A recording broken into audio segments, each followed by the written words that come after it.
Hey everyone, this is Mark E. Howard here, broadcasting from the backside of the desert on the Backside of the Desert podcast. And today is April Fool's Day, April 1st, 2026. Just watched Artemis take off from Florida. Successful launch. Glad for that. Don't want to see another disaster like Discovery. Watched that live. That was very sad. I also believe, if I can't remember if it was live or after the fact, but I was around in 69 when we took off for the moon. I was 11 years old at the time.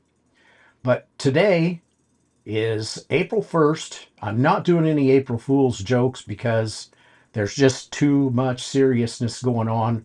I'll leave all the comedians and everyone to their people that have that kind of a podcast, I guess, that could make fun of stuff. They can have that, and I'm going to be serious because I've got an article that I want to talk about today that appeared in a now defunct magazine called Christ and Pop Culture. And it appeared August 23rd, 2011. And as you might imagine, a magazine called Christ and Pop Culture, it probably wasn't the most conservative of all publications.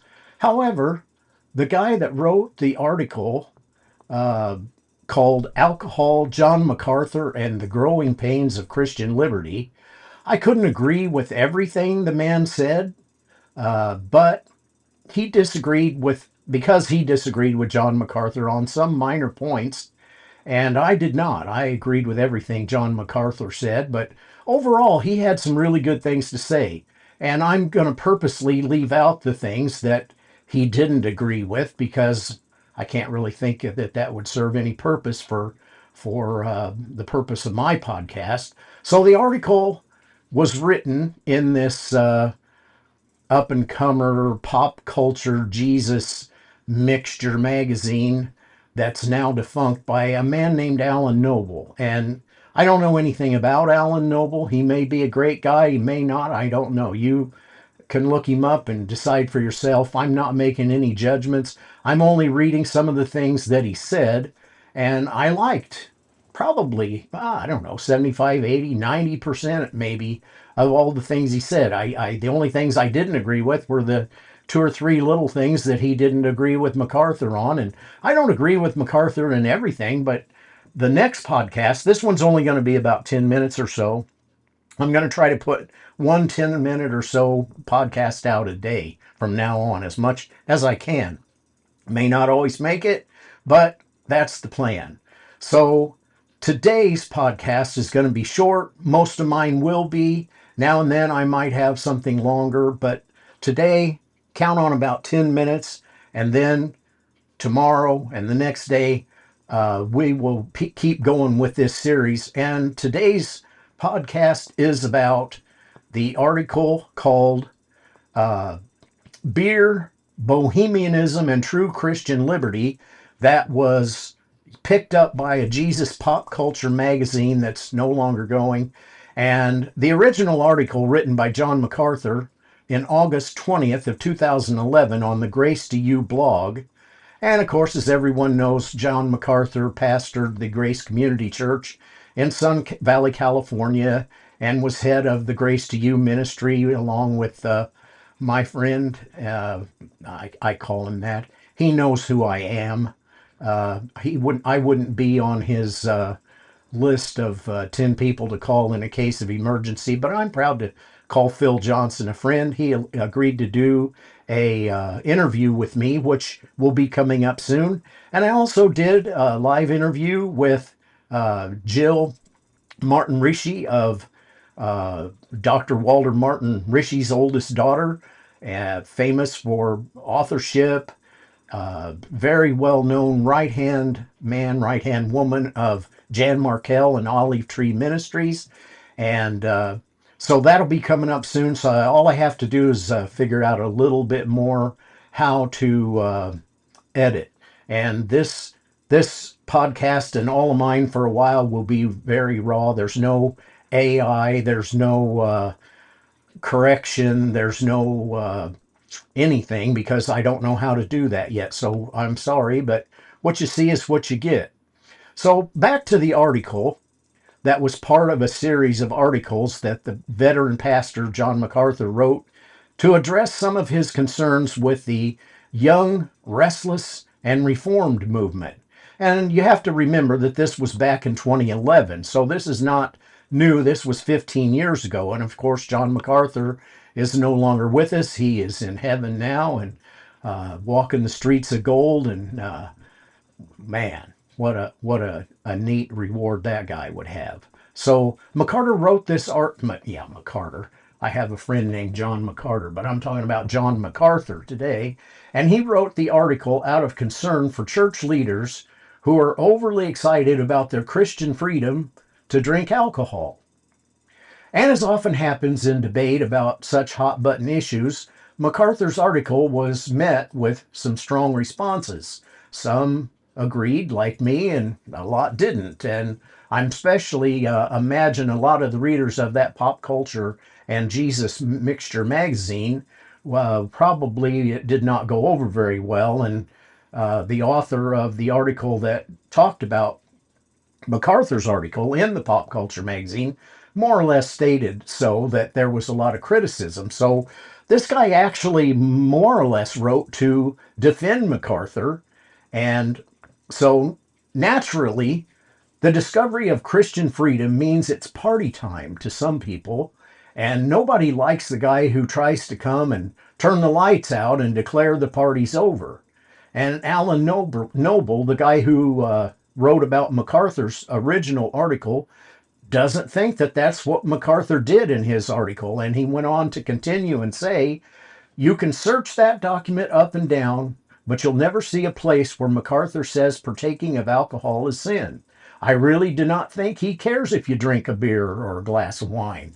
I think he believes that you're free to do that short of becoming intoxicated. What MacArthur was actually against was pastors encouraging people to drink alcohol. And that is altogether a different matter. And Noble went on to say we should never encourage the consumption of alcohol. Noble says, apparently, we've become so excited about the drinking of alcohol that we want to have theology meetings at a pub. We want to teach folks to brew their own beer and go to church-sponsored wine tasting ceremonies. So at what point are we acting like the kid who just got out from under a 12 o'clock curfew? Well, sure, he's all excited now that he can stay out after midnight, but other than him, who really cares? And if you keep on telling everyone you know how awesome it is to be able to stay out after midnight, well, eventually somebody's going to think you're crazy, especially people who like to sleep. So if you're inclined to have a Corona tonight after supper, it's hardly a William Wallace freedom moment, according to Mr. Noble.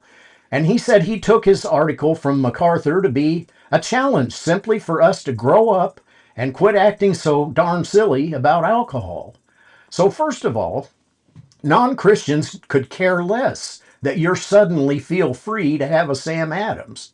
They probably just think you were really weird for not drinking one in the first place. As Christians try to sort out what is right, good, and profitable, there's inevitably going to be a push and pull between these two truths. From John MacArthur's perspective, the young, restless, reformed movement, or young, restless, and reformed, has understood its freedom without properly living out its service. Noble says it's wrong for Christians to define their identity as Christians according to their love for beer, and I say amen to that. MacArthur writes, and he quotes MacArthur's original article, all kinds of activities deemed vices by mothers everywhere in the world have been adopted as badges of Calvinist identity and thus redeemed.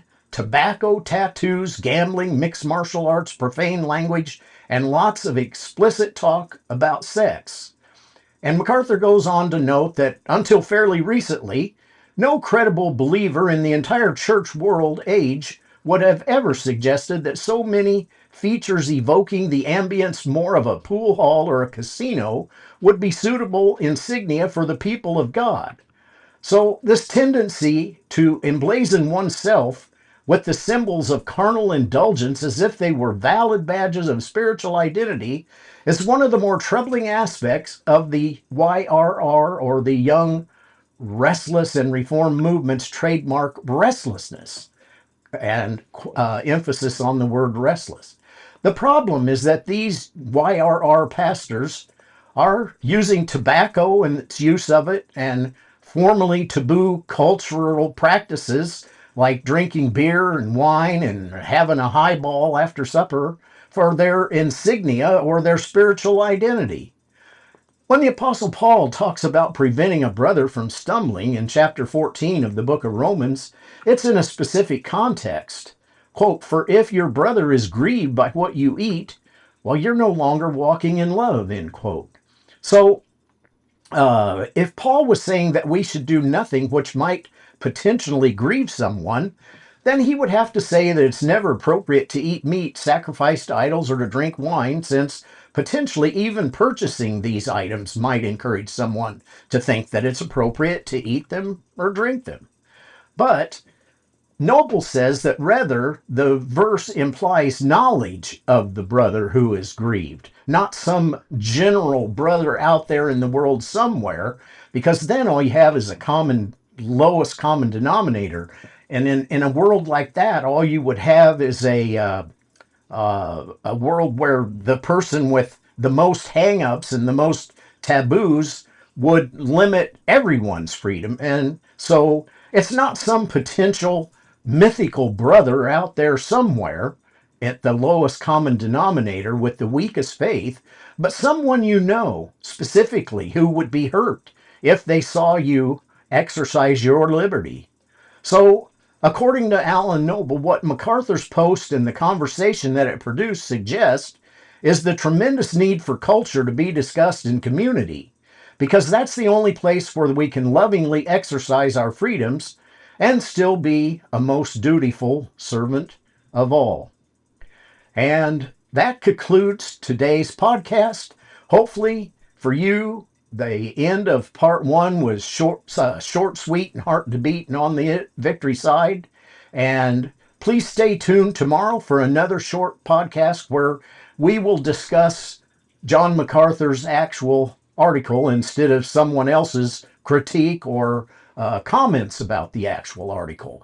And I think that you will be challenged and blessed and encouraged by what John MacArthur had to say, even if it was 15 years ago in 2011. The truth is timeless.